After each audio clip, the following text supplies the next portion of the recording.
Hello Andy, welcome to my channel Cook with Shahada. ఇవాళ recipe shear kurma. ఇది Eid special recipe, ఇంకా చాలా easy. First ఒక పాంటీలో ఒక 1 లీటర్ పాలు వేసుకోవాలి.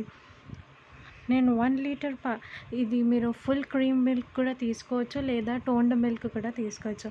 నేను ఇక్కడ నార్మల్ టోన్ మిల్క్ తీసుకున్నాను. దీంట్లో 3 గ్లాసెస్ ఆఫ్ వాటర్ వేసుకోవాలి. నా గ్లాస్ చాలా పెద్దది, అయితే 3 గ్లాసెస్ ఆఫ్ వాటర్ వేసుకున్న తర్వాత పాలని మంచిగా ఉడకపెట్టాలి. చాలా మంచిగా ఎంత మంచిగా ఉడకపెడితే షీర్ కుర్మా కూడా అంత టేస్టీ ఉంటుంది. మంచి మరిగినాక తర్వాత దీంట్లో ఒక గ్లాస్ షుగర్ వేసుకోవాలి.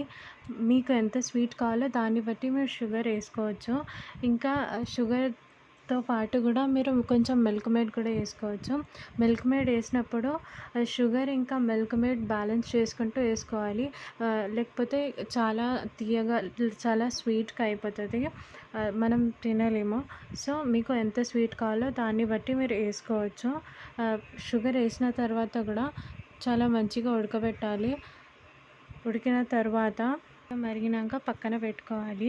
ఇప్పుడు మరి ఒక బాండీలో ఒక బగోనా పెట్టుకొని దాంట్లో 2-3 టేబుల్ స్పూన్ నెయ్యి వేసుకొని మంచిగా వేడి అయిపోయిన తర్వాత ఇంట్లో సేవయ్య వేసుకొని దాన్ని మంచిగా వేయించాలి. మరీ మాడిపోకుండా కొంచెం ఫ్లేమ్ని లో మీడియం చేసుకుంటూ మంచిగా దాన్ని కొంచెం ఫ్రై చేసుకోవాలి. దాని తర్వాత పాలల్లో ఇది ఫ్రై చేసుకున్న సేవయ్య వేసుకొని అది కొంచెం మంచిగా ఉడకబెట్టాలి. మంచిగా కొంచెం ఉడికిన ఒక 5-10 మినిట్స్ ఉడకబెట్టాలి. మంచిగా ఉడికిన తర్వాత కొంచెం సేపు తర్వాత దాన్ని చూసి కొంచెం ఇట్లా తీసి చూడాలి. తీసి చూస్తే అది మంచిగా ఇట్లా ఇరిగిపోయేటట్టు ఉండాలి. మంచిగా ఉడికిన తర్వాత ఇలైచీ పౌడర్ వేసుకోవాలి.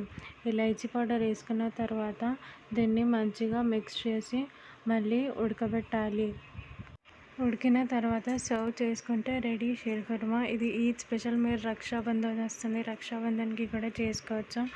ఇంకా లైక్ చేయండి, షేర్ చేయండి, కామెంట్ చేసి చెప్పండి ఎలా ఉందో. ఇంకా ఛానల్ని సబ్స్క్రైబ్ చేసుకోండి, బెల్ ఐకాన్ని ప్రెస్ చేయడం మర్చిపోకండి to get all the new notifications.